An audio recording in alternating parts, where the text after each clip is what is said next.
तवाज्ञाचक्रस्थं तपनशशिकोटिद्युतिधरं परं शम्भुं वन्दे परिमिलितपार्श्वं परचिता यमाराध्यन् भक्त्या रविशशिशुचीनामविषये निरालोके लोके నివసతి భాలోక భువనే.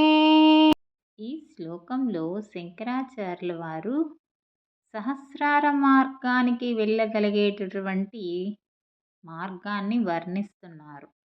అమ్మా, నీవు ఆజ్ఞాచక్ర రాళస్తవు. కనుబొమ్మల మధ్య ద్విదళ పద్మములో ఆజ్ఞాచక్రంలో నీవు కోటి సూర్యుల యొక్క ప్రకాశంతో జ్వలిస్తావు.